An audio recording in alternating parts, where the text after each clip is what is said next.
हैं इरोजन के मामला। एक एक तो उनके अंदर वाटर एब्जॉर्ब करने की सलाहियत कितनी है, यानी कि कितना तेजी से वो वाटर को एब्जॉर्ब कर सकती है। और दूसरा, उनके अंदर रिटेंशन कैपेसिटी कितनी है। अब वो सॉइल्स जिनके अंदर नॉर्मली जो सैंडी टाइप के स्ट्रक्चर्स हैं, उनके अंदर इरोजन बहुत ज्यादा होती है। या वो सॉइल्स जिनके अंदर ऑर्गेनिक मैटर जो कंटेंट है वो अगर कम हो, तो उन सॉइल्स के अंदर भी जो है वो इरोजन का जो प्रोसेस है वो बहुत ज्यादा देखने को मिलता है। ठीक है। डीप होनी चाहिए आपकी सॉइल्स, ठीक है, यानी कि उनका जो टॉप सॉइल है वो थोड़ा गहरा होना चाहिए। ठीक है, पोरस होनी चाहिए, उनकी जो पोरोसिटी है वो बेहतर होनी चाहिए। वेल ड्रेन्ड हो, उनको वाटर ड्रेन करने की जो कैपेसिटी है वो सही होनी चाहिए। मीडियम टेक्सचर्ड हो, यानी कि उनके अंदर सिल्ट और किले दोनों का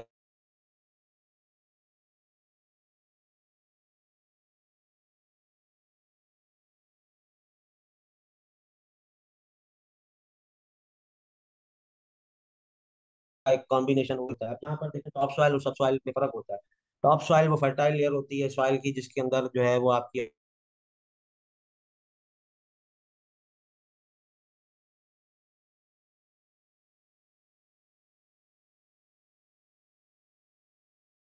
परसेंटेज जो है वो बेहतर हो। उनके अंदर जो ड्रेनेज का जो मैकेनिज्म है वो बेहतर हो। और उनके अंदर जो टेक्सचर है या उसके जो पार्टिकल्स है वो मीडियम टेक्सचर्ड हो, यानी कि ना फाइन क्ले हो, ना फाइन सिल्ट हो, ना फाइन स्टेन हो, मीडियम टेक्सचर्ड हो। ठीक है। तो उनके अंदर जो है वो इरोजन जो है वो कम देखने को मिलती है। चौथा जो है वो है वेजिटेशन। ठीक है, जैसे मैंने पहले भी बताया कि जो बैरन लैंड्स होती हैं या खाली पड़ी हुई जमीनें होती हैं वहां पर इरोजन बहुत ज्यादा देखने को मिलती है। ठीक है। तो वेजिटेशन जो है, जब दुनिया में एग्रीकल्चर इतनी ज्यादा प्रैक्टिस नहीं की जाती थी, तो उस वक्त भी तो इरोजन हो रही होती होगी। तो वहां पर क्या होता था कि जो नेचुरल वेजिटेशन है, ये जो कॉमनली जो घास फूस है, ठीक है, जंहिंमें पंहिंजो ड्रब अची था वञनि ऐं ॿियूं अदर शयूं आहिनि। ठीकु आहे। So many things can come over there. So we need to think about that कि भाई ये नेचुरल वेजिटेशन है, यानी कि जो वीड्स हैं हमारे या जो ग्रास की स्पीशीज है, वो उन सॉइल्स के अंदर जो है वो हो रहे होते थे, and that specifically protected the soils from being eroded। So vegetation जो है एक बहुत इंपॉर्टेंट चीज है। ये रिड्यूस करती है।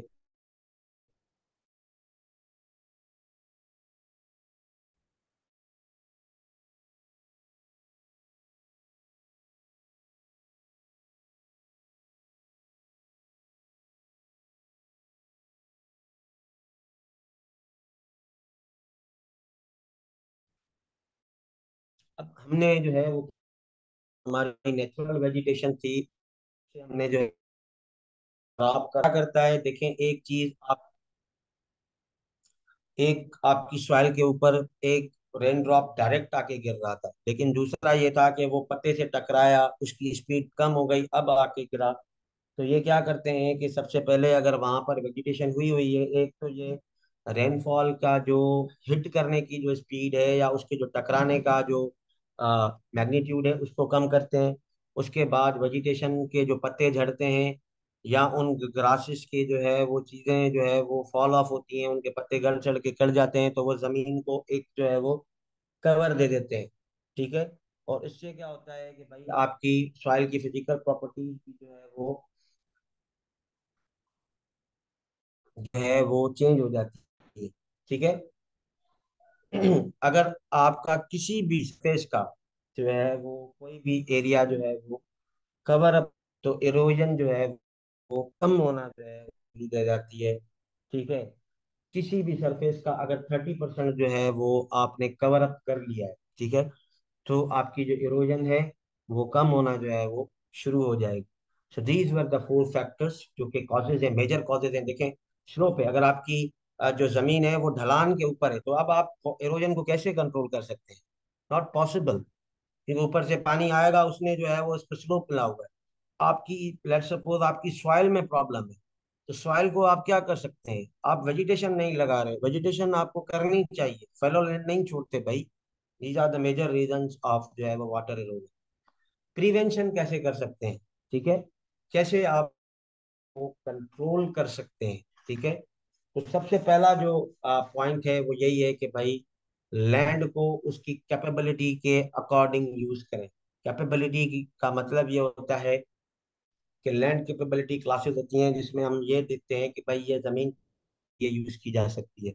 Either it can be use for agriculture, either it can be used for pasture and grasses, either it can be used for the purpose of forestry, either it can be used for the purpose of fish ponds and other things, or it can be devoted to the buildings and road structures. तो land को उसकी capability के मुताबिक जो है वो इस्तेमाल करें। अगर एक ऐसी जमीन, अब आप कहें कि भाई मैं जो है ना वो सेलाइन लैंड के ऊपर जो है ना वो बिल्डिंग बनाऊंगा, रेत के ऊपर पक्का मकान खड़ा करूंगा ट्रिपल स्टोरी, तो वो लोग आपको आके कहेंगे आप बेवकूफ हो, क्योंकि आप उसकी कैपेबिलिटी के हिसाब से उसको जो है यूटिलाइज नहीं कर रहे हो। अब ये है कि इसकी कंजर्वेशन करने का बेहतर तरीका यही होता है सॉइल का कि आप उसकी कैपेबिलिटी के हिसाब से जो है वो उसको कंट्रोल करना या यूज करना शुरू कर दें। कि भाई पहले तो आप देखें कि ये जो पेच ऑफ लैंड है ये है कहाँ पर। ढलान के ऊपर है तो एग्रीकल्चर करना फजूल है, रोज बारिशें होंगी, रोज आपका फसल जो है उड़ा के ले जाए। दूसरी जो बात होती है वो यही होती है कि रिटेन रेन वाटर। ठीक है, रेन वाटर हार्वेस्टिंग या ये आजकल तो बहुत ज्यादा दुनिया इसके ऊपर लगी हुई है, ये लेकिन पाकिस्तानी हम अल्लाह के आश्रय पर है। हम आज तक इसको जो है वो संभाल ही नहीं पाए। जब भी बारिश ज्यादा होती है हम खुश होने के बजाय परेशान हो जाते हैं कि भाई अब क्या होगा। अब क्या होगा भाई, खेतों में पानी जाएंगे, वाटर टनल टूटेंगे और बारिश होगी, सैलाब आएगा, डैम टूटेंगी, दरिया को जो है वो कट लगेगा, हम सारे डूब जाएंगे। So these problems are occurring frequently with us because we are not working on rainwater harvesting. हमें पता ही नहीं है कि हमें क्या करना चाहिए। 7 में भी सैलाब आया, 10 में भी, 16 में आया, फिर अब 20 में आ गया, फिर 22 में आ गया। हमने मजाक समझ रखा है।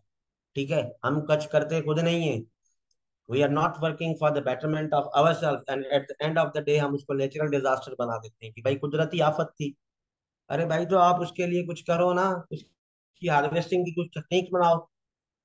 अब यही अगर चलता रहा तो फिर तो हम हर 2-3 साल के बाद अब डुबोते रहेंगे, क्योंकि क्लाइमेट चेंज हो गया है। अब इस साल बारिशें बता रहे हैं लेकिन हुई नहीं है। अब ये होंगी जब अगले साल अगर हो जाती हैं तो फिर हम क्या करेंगे, फिर वही कहेंगे भाई अल्लाह की मर्जी है, ये हिसाब है, हमारे अमाल ऐसे हो गए, हमारे फला हो गए। बस भाई हमारे सिर्फ पाकिस्तानियों के खराब है, बाकी दुनिया तो सारी शरीफ है। तो this is the problem with us कि हमें पता ही नहीं है कि हम रेन वाटर को किस तरीके से यूटिलाइज कर सकते हैं।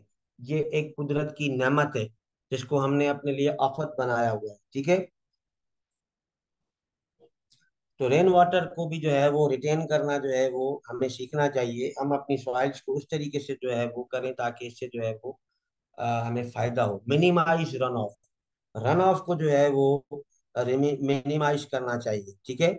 इसका मतलब यही है कि अगर आपकी सॉइल्स के अंदर वाटर रिटेन करने की सलाहियत ज्यादा होगी तो ये वाटर ऊपर सरफेस पे आएगा ही नहीं, और आएगा नहीं तो आगे बहेगा कैसे।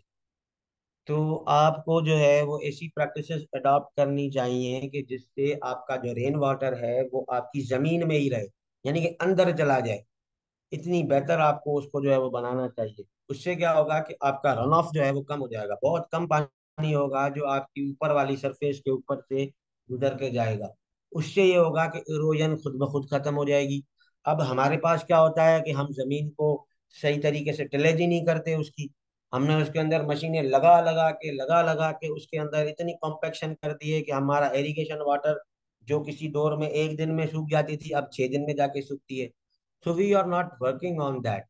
लेकिन टिलेज जो है वो मदर है एग्रीकल्चर की। अगर आपने जमीन की प्रिपरेशन सही नहीं की, आप कितनी अच्छी सीड लगा लो, कितने अच्छा जो है वो दवाइयां ले लो, कुछ नहीं होगा। तो जब आप रिटेन रेन वाटर को रिटेन करने की प्रैक्टिसेस के हवाले से सोचेंगे, वेजिटेशन वहां पर लगा देंगे, अपनी सॉइल को जो है वो डीप तक जो है वो फ्लो करेंगे ताकि उसके नीचे जो है वो डीप लेयर्स पर अगर कोई कॉम्पेक्शन है या कोई वो रुकावट है तो वो बन जाए, उसकी ड्रेनेज को बेहतर करेंगे, उसकी पोरोसिटी को जो है वो मॉनिटर करते रहेंगे, कम से कम मशीन का और अच्छी किस्म की मशीनरी का यूज करेंगे, तो फिर क्या होता है कि आपका जो रेन वाटर है वो आपकी जमीन में रहेगा, ऊपर सरफेस पे रन ऑफ कम होगा, और जब रन ऑफ कम होगा तो फिर ये होता है कि आपकी जो है वो सॉइल जो है वो इरोजन से। स्टोर सरप्लस वाटर ये हम करते ही नहीं है। ये हम क्यों करेंगे? हमें तो मौका चाहिए कि दूसरे का जो है वो नुकसान करने का। मेरी जरूरत ही नहीं है, मेरा पानी भर गया, मेरा वारा चल रहा है, नहीं भाई मैं नहीं दूंगा। तो हमें कुछ ऐसी प्रैक्टिसेस करनी चाहिए कि जिससे हम क्या करें कि जो ऊपर से जो वाटर जो बह के आ रहा है हमारी जमीनों का, वो हम स्टोर कर लें कहीं पर, ताकि जब हमारे पास इरिगेशन वाटर मौजूद ना हो। ठीक है, इसमें ये होता है कि आप क्या कर लें, अपनी फील्ड्स के बराबर में बड़े बड़े से तालाब बना लें, कि जब बारिश होगी आप अपना ड्रेनेज का जो वाटर है वो उसके अंदर डाल दें। फिर जब आपका कैनाल बंद है, तो बजाय इसके कि आप ट्यूबवेल वाटर को यूज करें, आप उस पानी को जो है वो यूज कर सकते हैं। उसके बाद जो है वो यही है कि भाई सॉइल की फर्टिलिटी को मेंटेन करें, ज्यादा से ज्यादा ऑर्गेनिक मैटर यूज करें, फार्म यार्ड मैन्योर की एप्लीकेशन को यकीनी बनाएं, ताकि आपकी जो सॉइल के जो पार्टिकल्स हैं उनकी आपस में जो बाइंडिंग है वो तगड़ी हो जाए, मजबूत हो जाए, और वो इरोजन को रेजिस्ट करने में जो है वो आगे बढ़ जाए। तो ये होता है सॉइल फर्टिलिटी को इम्प्रूव करने का। अब इसमें क्या है कि आप क्रॉप के रेजिड्यूज को वहां पर रख दें, जलाएं नहीं, ऊपर जमीन के ऊपर बिछा दें। अब इससे दो फायदे होते हैं, ये रेजिड्यूज जब डिकम्पोज हो जाएंगे तो आपकी सॉइल को न्यूट्रिएंट्स भी मिल जाएंगे, और इनकी वजह से आपका जो रेन वाटर है या जो आपका जो रन ऑफ है उसकी स्पीड कम हो जाएगी, क्योंकि ये जब चीजें उसके साथ टकराएंगी बीच में, तो वो डायरेक्टली पहले तो उन चीजों को जो है वो मूव करने की कोशिश करेगा, उसके बाद आपकी जो सॉइल है वो उसके साथ कांटेक्ट में आएगी। और ये है कि भाई जो नॉन एरेबल लैंड्स हैं या वो लैंड्स जिनके ऊपर अभी आप जो है वो एग्रीकल्चर परफॉर्म नहीं कर रहे, नॉन एरेबल हैं, उनको इफेक्टिवली जो है वो यूज किया जाए। ठीक है। अब बाज़ औक़ात क्या होता है कि ये ऐसी लैंड होती हैं जहाँ पर हम कुछ कर रहे तो नहीं होती हैं, क्योंकि ये खाली पड़े हुए मैदान है, पानी और ज्यादा यहाँ पर नुकसान पहुंचा देता है। तो अगर इनके अंदर एग्रीकल्चर नहीं हो सकती, तो आप इनके अंदर रुड़ी लगा दें, दरख्त लगा दें। ठीक है। इससे ये होता है कि आपको दरख्त विंड ब्रेक्स का काम कर लेंगे। आपका जो दरख्त है वो आपको जो है वो वुड अलग प्रोवाइड करेगा। तो इनको इफेक्टिवली जो है वो यूज करना जो है वो स्टार्ट कर दें। Now these were the 6 to 7 जो है वो चीजें थी जिनकी वजह से हम जो है वो वाटर इरोजन को कर सकते हैं। लैंड को उसकी कैपेबिलिटी के अकॉर्डिंग अगर आपने यूज करना शुरू नहीं किया, तो फिर आप फंस जाएंगे। इसका मतलब ये है कि अगर किसी लैंड में पोटेंशियल है, वो आपको एग्रीकल्चर दे सकती है, तो आप उसके अंदर वेजिटेशन लगाएं। ठीक है, उसको कवर अप कर लें, खाली नहीं छोड़ें। ओके। सो दूसरा जो टाइप है इरोजन का वो है विंड इरोजन। विंड इरोजन जो है वो एक ऐसा प्रोसेस है जिसमें जो है वो फोर्स ऑफ विंड जो है वो ट्रांसपोर्ट करती है सॉइल के पार्टिकल्स को एंड सेडिमेंट्स को from one location to another. ये वो जो मैं आपके साथ बात कर रहा था कि भाई मिट्टी का तूफान आ रहा है, तो ये मिट्टी का तूफान जब मिट्टी जहाँ से चलती है, ठीक है ना, इसका जो है वो एक सेंटर पॉइंट होता है जहाँ से चलना जो है वो शुरू होती है। आई डोंट नो ये क्या कहते हैं, लेकिन सिंधी में हम उसे कहते हैं वाचूड़ो तो घूमे पियो। ठीक है ना बाबा, वाचूड़ो आयो खड़ी हलियो वियो। तो ये इतनी फ्रीक्वेंट होती है या इतनी विंड तेज होती है कि छतें उड़ा के ले जाती है। कच्चे मकानों की, गांव के अंदर जो टीन की छतें होती हैं बेसिकली, वो उड़ा के ले जाती है। ठीक है। तो ये इसको हम कहते हैं विंड इरोजन। अब देखें कि जो पाउडरी मटेरियल होता है आपकी सॉइल के ऊपर, वो उड़ के जो है वो आसानी से चला जाता है from one location to another. Wind erosion जो है वो एक सीरियस कंसर्न है या प्रॉब्लम है स्पेसिफिकली इन ड्राई रीजन्स, खुश्क जो है वो जगहों के अंदर, जहाँ की जो सॉइल्स हैं वो लूज हैं या ड्राई हैं। ठीक है, लूज का मतलब ये है कि उनकी जो पार्टिकल्स हैं उनकी आपस में बॉन्डिंग सही नहीं है, जस्ट लाइक सेलाइन सॉइल। ठीक है। या तो फिर वो ड्राई रहती हैं। ठीक है ना, पानी भी तो चाहिए ना, जमीन को अगर आप पानी नहीं दोगे तो वो ड्राई रहेगी, और ड्राई मिट्टी को उड़ाना बहुत आसान है। हम छिड़काव क्यों करते हैं? कभी सोचा है किसी ने कि हम ये जो गली में जो है ना वो बाल्टी भर के खड़े हो जाते हैं कि भाई लगाओ उसके ऊपर पानी? तो हम जो छिड़काव करते हैं वो इसी वजह से ही करते हैं कि भाई ये मिट्टी ड्राई है, हवा लगेगी उड़ के मुंह में आएगी। अभी हमने इसको गीला कर दिया, अब ये क्योंकि ये गीली हो गई तो इनकी आपस में बाइंडिंग हो गई, पार्टिकल्स जो है वो सेटल डाउन हो गए, पानी की उनके ऊपर लेयर आ गई, अब ये उड़ेंगे नहीं। तो ये देखें काम हम सारे वही कर रहे होते हैं प्रैक्टिकली, छिड़काव वगैरह ये वो करना, लेकिन अब इनको थोड़ा टेक्निकली हम समझ रहे हैं। तो ये ड्राई रीजन्स के अंदर जो है वो विंड इरोजन बहुत ज्यादा होता है, जहाँ की सॉइल्स लूज होती हैं और ड्राई होती हैं। इनका जो सरफेस होता है वो स्मूथ हो, ठीक है, कोई इसके रुकावट नहीं है, कोई दरख्त नहीं है, कोई आजू बाजू में जो है वो कोई चीज नहीं है, हवा आएगी उसकी उसी स्पीड से निकलती हुई चली जाएगी। बेयर हो यानी कि खाली पड़ी हुई हो, ठीक है, और उसके बाद जो है वो विंड्स की जो स्पीड है वो बहुत तेज हो। तो इन रीजन्स के अंदर विंड वेलोसिटी का होना ज्यादा है। जैसे वाटर इरोजन वहां पर ज्यादा हो रही थी जहां पर बारिश ज्यादा हो रही थी, ठीक है, या तो जमीनें ढलान के ऊपर थी, ठीक है, उनका ड्रेनेज अगर इम्पुअर था, तो विंड इरोजन फिर वहां होती है जहां पर जो सॉइल के पार्टिकल्स हैं वो लूजली बाउंड हो, वहाँ की सॉइल्स प्रीडोमिनेटली ड्राई रहती हो, उनकी सरफेस खाली पड़ी हो, यानी कि कोई वेजिटेशन, कोई दूर दराज तक जो है ना वो कोई दरख्त नजर नहीं आ रहा, और वहां पर हाई वेलोसिटी विंड्स जो है वो ब्लो करती हो। So in these regions or in these areas, the dominant form of erosion would be wind erosion.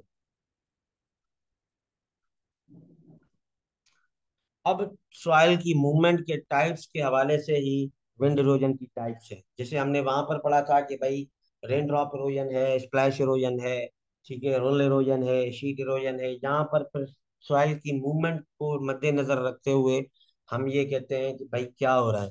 तो सबसे जो पहला है वो है सस्पेंशन। सस्पेंशन में क्या होता है कि आपके जो पार्टिकल हैं वो हवा के साथ उड़ते हैं और हवा के साथ फिर चलते ही रहते हैं। यानी कि एक जमीन थी जहां पर आके जो है वो हवा टकराई उसके साथ, उसके जो लूज पार्टिकल्स थे वो हवा में उड़े, जैसे ये आप देख रहे हैं ना, इसको आके लगी है हवा, अब ये लूज था तो इसमें से ये पार्टिकल्स इसके सस्पेंड हो गए एयर में, तो ये अब चलते ही रहेंगे। तो अब ये इतना बड़ा बड़ा जो गड़ा होता है जमीन का वो तो नहीं उड़ता, तो इसमें सिर्फ वो पार्टिकल्स मूव कर सकते हैं जिनकी साइज 0.1 mm से कम हो। तो ये बहुत माइन्यूट से पार्टिकल्स होते हैं जो बहुत छोटे होते हैं और बहुत हल्के होते हैं। जैसे ही तेज हवाएं लगना शुरू होती हैं, ये पार्टिकल्स हवा में लिफ्ट अप हो जाते हैं और बहुत दूर रीजन्स तक जाते हैं। अब ये ट्रैवल दूर दूर तक इसीलिए करते हैं क्योंकि ये बहुत हल्के हैं। अब जितनी चीज हल्की होगी उतनी हवा में ज्यादा तेज उड़ेगी, ठीक है। तो ये वाली जो कॉन्सेप्ट है, सस्पेंशन में सिर्फ वो पार्टिकल्स एक जगह से दूसरी जगह तक जा सकते हैं जिनका डायामीटर 0.1 मिलीमीटर से जो है वो कम हो। का मतलब है मिलीमीटर। तो इस फॉर्म को हम कहते हैं सस्पेंशन। सॉइल के जो पार्टिकल्स हैं वो इतने स्मॉल होते हैं कि भाई एक दफा जब वो तेज हवा के लगने से हवा के अंदर आ गए तो फिर बहुत दूर तक जाते हैं, जब जाके जो है वो हवा जहां पर जाके कोई ढीली पड़े या किसी दीवार के साथ टकराए या किसी बिल्डिंग के साथ टकराए या दरख्तों के साथ जब टकराती है, तो वहां पर जाके जो है ये स्टॉप होती है। एंड अल्टीमेटली ये वही वाली मिट्टी है जो हमारे घर वाले जो है वो अक्सर तौर पर कहते हैं कि भाई सारा घर मट्टी मट्टी हो गया है, पता नहीं कहाँ से आ रही है। तो ये वही वाली मिट्टी है, ठीक है।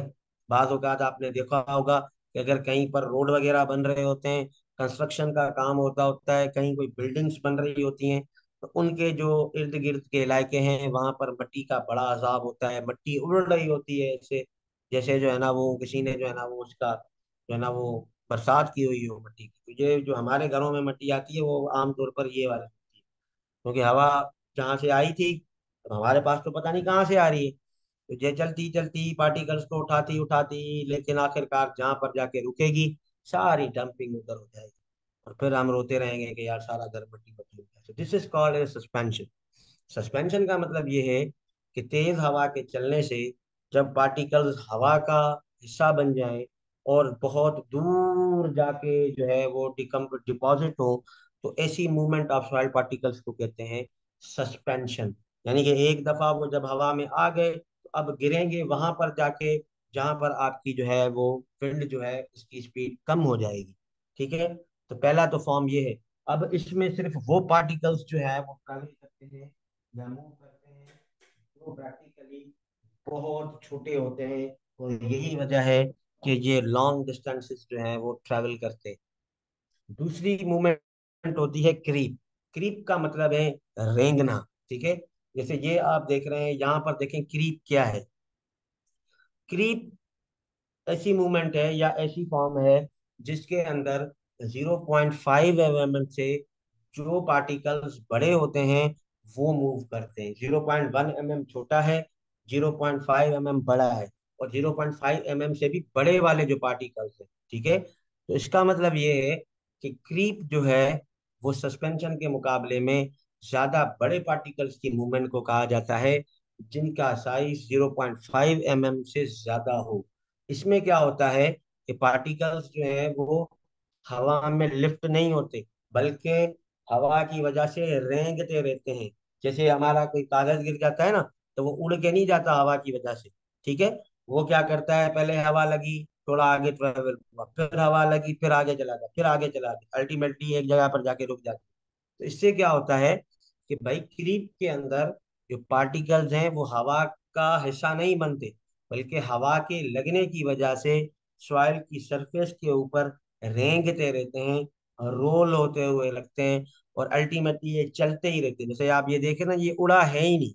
अब ये पार्टिकल जो है वो इसको आके लगा, कुछ तो सस्पेंड हो गए, लेकिन कुछ ये, अब ये देखें ये चल रहा है। ये पहले यहाँ तक पहुंचा, फिर हवा लगी, फिर यहाँ तक पहुंचा, फिर हवा लगी, फिर यहाँ तक पहुंचा, फिर हवा लगी, फिर यहाँ तक आएगा। लेकिन अगर ये यहाँ से उड़ के सीधा यहाँ तक आता तो हम इसको कहते हैं सस्पेंशन। सस्पेंशन में जो पार्टिकल्स हैं वो हवा में लिफ्ट हो जाते हैं, और एक दफा जब वो लिफ्ट हो जाएं, ये इतने हल्के होते हैं कि जब एक दफा हवा में लिफ्ट हो जाते हैं तो फिर गिरते सिर्फ वहां जाके हैं जहां पर हवा रुकती है। क्रीप में ऐसा नहीं होता। क्रीप में क्योंकि पार्टिकल ज्यादा बड़ा होता है, इसका मतलब ये है कि वो थोड़ा भारी होगा, ठीक है। उसके भारी होने की वजह से हवा उसको अपना ऐसा नहीं बनाती, बल्कि उसको वहां से पुश करती है। जैसे धक्का लगाते हैं ना हम गाड़ी को कि भाई थोड़ा आगे चली, फिर धक्का लगाया, फिर थोड़ा आगे चली, फिर धक्का लगाया, थोड़ा आगे चली। तो इसमें भी ये हवा क्या करती है, इन सॉइल के पार्टिकल्स को जस्ट लाइक धक्का लगाती है, ताकि ये थोड़ा थोड़ा आगे चलते जाए। तो इस मूवमेंट को हम कहते हैं क्रीप। क्रीप का मतलब ये है कि सॉइल के पार्टिकल्स सॉइल के सरफेस से ऊपर उठे ही ना हवा की वजह से, उसी सॉइल के ऊपर रोल होते, रेंगते, चलते चलते जो है ना वो आगे जाएं। तो ऐसी मूवमेंट को कहा जाता है क्रीप। इसके बाद जो तीसरी मूवमेंट है उसको हम कहते हैं साल्टेशन। साल्टेशन फिर क्या करता है, साल्टेशन जो है वो एक ऐसी मूवमेंट है जिसके अंदर 0.05 से लेके 0.5 mm तक जो पार्टिकल्स होते हैं, यानी कि उनसे छोटे और इनसे बड़े, ठीक है। 0.5 mm से आगे क्रीप से, जो क्रीप वाले डोमेन से जो है वो पार्टिकल्स जो है वो बड़े होते हैं, और उनसे जो है वो छोटे होते हैं। तो ऐसे पार्टिकल्स साल्टेशन के थ्रू जो है ना वो मूव करते हैं।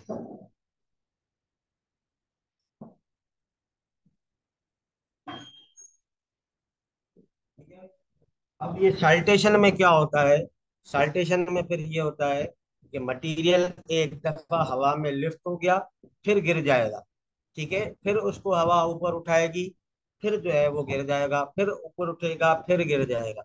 यानी कि ये शॉर्ट लीप्स एंड जो है ना वो डिस्टेंसेस जो है ना वो कवर करता है, ठीक है। तो सस्पेंशन में जो एक बार हवा का हिस्सा बन गया वो वहां जाके गिरेगा जहां पर हवा रुकेगी। क्रीप में फिर हवा का हिस्सा बनता ही नहीं है, हवा उसको जमीन की सरफेस से उठाती ही नहीं है, क्योंकि इसका साइज बड़ा होता है, ठीक है। तो ये साल्टेशन में क्या होता है कि पार्टिकल्स थोड़ा हवा का हिस्सा बनते हैं, उड़ते हैं, फिर हवा में रहते हैं, फिर गिर जाएंगे, फिर हवा लगेगी, फिर उड़ेंगे, हवा का हिस्सा बनेंगे, फिर गिर जाएंगे।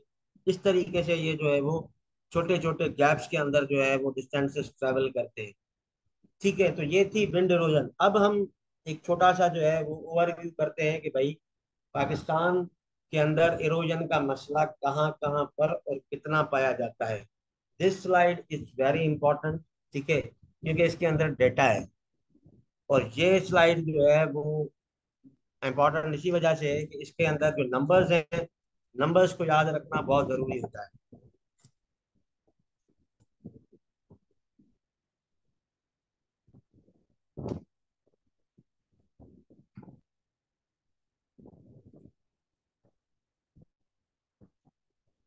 पाकिस्तान का जो टोटल जियोग्राफिक एरिया है वो 79.61 मिलियन हेक्टर्स है, ठीक है। अराउंड 80 मिलियन हेक्टर्स जो है वो हमारा टोटल जियोग्राफिकल एरिया है। यानी कि पाकिस्तान की जो कुल एराजी है जिसके ऊपर पाकिस्तान पूरा मुल्क है, ठीक है ना, उसमें आपका समंदर भी आ गया, सब कुछ आ गया, आपके पहाड़ भी आ गए, ये वो सारी की सारी चीजें, वो है 79.6 मिलियन हेक्टर्स, ठीक है। उसमें से कल्टीवेटेड एरिया कितना है, सिर्फ 20.61 मिलियन हेक्टेयर है। यानी कि हमारा जो टोटल जियोग्राफिक एरिया है उसका सिर्फ चौथा हिस्सा हम कल्टीवेशन के लिए इस्तेमाल करते हैं। बाकी सारा एम ही पड़ा हुआ है, 3 हिस्से। ठीक है। तो टोटल एरिया कितना है, 79.61 मिलियन हेक्टर्स। उसमें से 20.61 जो है वो मिलियन हेक्टर्स जो है वो हमारे क्या है, कल्टीवेशन में, यानी कि जिनको हम जो है वो कल्टीवेट करते हैं। फॉरेस्ट के लिए जो है वो हमारे पास जो आता है वो 3.16 मिलियन हेक्टर आता है। अब यही वजह है कि हम इतनी गर्मी में क्यों जो है ना वो फंस रहे हैं। ठीक है, क्योंकि हमारे पास फॉरेस्ट्री का जो हिस्सा है वो बहुत कम है। तो 79.61 मिलियन हेक्टर हमारा टोटल एरिया, उसमें से 20.61 मिलियन हेक्टर कल्टीवेशन के लिए होता है। 3.16 मिलियन हेक्टर जो है वो हमने फॉरेस्ट को दिया हुआ है। ठीक है। अब ये है कि भाई पाकिस्तान की टोटल एराजी का 76% जो है वो सॉइल इरोजन की वजह से अफेक्टेड है। ठीक है। 76% ऑफ कंट्रीज टोटल एरिया। ठीक है। 76% टोटल एरिया, इसका 76% नहीं है, ये इसका 76% है। यानी कि जितना भी आपके पास टोटल एरिया है उसका 76% जो है वो रिपोर्ट किया जाता है कि भाई इरोजन से इफेक्ट है। उसमें से अगर हम दोनों टाइप्स को अलग अलग करें तो भाई 36% जो है वो वाटर इरोजन से अफेक्टेड है, और 40% जो है वो विंड इरोजन से अफेक्टेड है। हो गया 76। अब 76 को अगर आप तोड़ेंगे तो भाई विंड इरोजन में कितना आता है, 40% जो है वो विंड इरोजन से जो है वो अफेक्टेड है, 36% जो है वो वाटर इरोजन से जो है वो अफेक्टेड है। इसका मतलब ये है कि पाकिस्तान के अंदर अगर हम इरोजन की टाइप्स को देखें तो वाटर इरोजन थोड़ी सी ज्यादा पाई जाती है, एज सॉरी विंड इरोजन जो है वो थोड़ी सी ज्यादा पाई जाती है as compare to water erosion. क्योंकि 40% जो है वो विंड की इरोजन की वजह से होता है, और 36% जो है वो वाटर की इरोजन से होता है। अब देखें, विंड इरोजन जो है वो ड्राई रीजन्स में जो है वो डोमिनेंट होती है, जिसके अंदर थल, ये थर नहीं है। ठीक है ना, पंजाब के अंदर भी एक रीजन है जिसका नाम है थल। ठीक है, तो थल, चोलिस्तान, मियांवाली, मुजफ्फरगढ़, डीजी खान, ये पंजाब के एरियाज हैं। सिंध के अंदर अगर हम देखें तो विंड इरोजन डोमिनेटली हमें मिलती है थर रीजन के अंदर। बलूचिस्तान के बहुत सारी जमीनी इलाकों के अंदर भी जो है वो आपको जो है वो ये मिलती है। ठीक है, और आमतौर पर उन जगहों पर आपको मिलेगी जहाँ रेनफॉल कम होती है, समर का टेम्परेचर ज़्यादा होता है, सॉइल्स लूज होती हैं एंड डस्टी होती हैं। जबकि हम वाटर इरोजन की बात करें तो वाटर इरोजन हमें नॉर्दर्न जो हमारा एरिया है, हिली एरियाज के अंदर, कोटोआर प्लेटू के अंदर, हमारा जो हिमालय का